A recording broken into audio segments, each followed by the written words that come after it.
Bertrand Delanoë, Klaus Wowereit, étonnant à quel point les maires de Paris et de Berlin se ressemblent. Nés à quelques années d'intervalle, tous les deux sont depuis 2001 maires de la capitale de leur pays et ils y sont plutôt populaires. Tous les deux sont aussi, plus ou moins officiellement, en lice pour les plus hautes fonctions de l'État. La présidence de la République pour l'un, la chancellerie pour l'autre. Et tous les deux ont contribué à briser un tabou, celui de l'homosexualité en politique. Delanoë et Wowereit sont en effet connus pour avoir fait l'un comme l'autre leur coming out en public devant les caméras de télévision. Dans un style différent, certes, mais de manière plutôt habile, et sans que cela n'ait vraiment entaché leur popularité.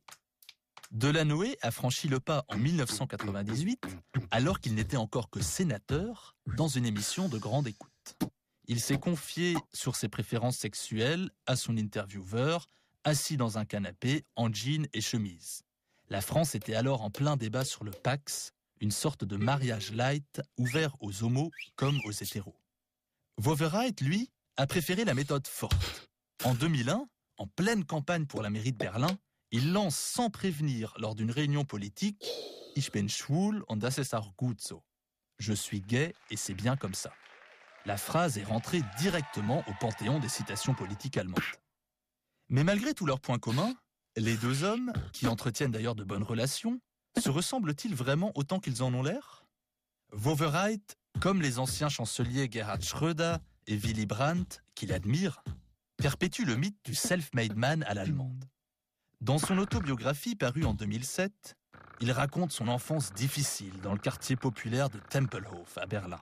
C'est si touchant qu'on l'a accusé de vouloir faire pleurer dans les chaumières. Wowereit y raconte comment il a été élevé par une mère seule, au milieu de 4 frères et sœurs, dont plusieurs sont décédés et l'un paralysé après un accident. Il est le premier dans sa famille à faire des études.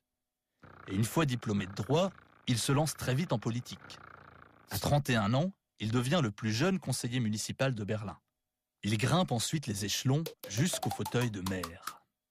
Wowereit a longtemps traîné une réputation d'incorrigible fêtard au goût de luxe. Le Bürgermeister, le maire, fut détourné en Partymeister. Des photos le montraient alors buvant du champagne dans des stilettos rouges. Bien sûr, tout n'est pas justifié dans cette réputation, et Wowi s'est assagi depuis. Mais il garde l'image d'un type affable, souriant, bon vivant, qui déclare que sa pop star favorite s'appelle Madonna.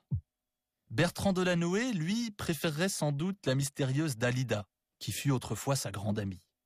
Ce n'est pas vraiment le même genre, mais c'est à l'image du personnage. On le dit énigmatique, séducteur, mais aussi cassant, autoritaire, colérique, et surtout très secret.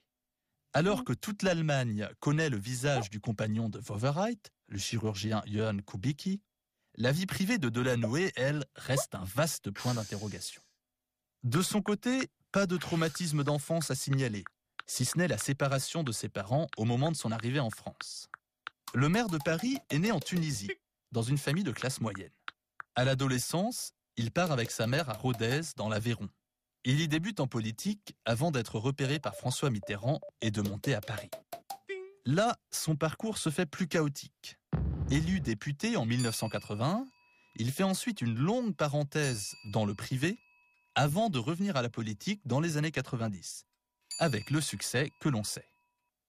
Mais si ce Delanoë n'est pas vraiment un joyeux de rire, le public l'identifie pourtant à un Paris vivant et festif. La Nuit Blanche, une grande manifestation d'art contemporain, c'est lui. Paris-Plage, les transats en bord de Seine, aussi. Le Vélib, ce système public de location de vélo, idem. Il manque à ce beau tableau les Jeux Olympiques de 2012 qu'il a échoué à décrocher. C'est le grand échec de Delanoë. Il n'a pas non plus vraiment la grande cote auprès des automobilistes, qu'il accuse de mener une politique anti-voiture. Wowereit, lui, n'a pas besoin d'en faire autant pour donner envie de faire la fête aux Berlinois. Ils la font très bien eux-mêmes.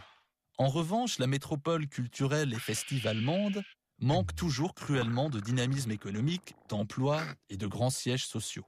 Et Wowereit n'a pas toujours semblé mesurer l'ampleur de ce défi. On lui reproche parfois un côté superficiel, inconséquent, voire opportuniste. À une époque, il avait qualifié Berlin de arm, sexy. Pauvre, mais sexy. L'expression a fait mouche, mais elle manque quand même un peu d'ambition. Depuis, la ville s'est trouvé un nouveau slogan, Be Berlin. C'est censé attirer plus de touristes et d'investisseurs qui pourront tous atterrir sur le futur aéroport international de Schönefeld, qui est le grand projet de Wowereit. Delanoë et Wowereit ont quand même un point commun, ce sont des pragmatiques. Pour eux, c'est le résultat qui compte. Leurs alliances politiques, avec les ex-communistes de Die Linke pour Wowereit et avec les Verts pour Delanoë, sont bien ficelées et bien calculées.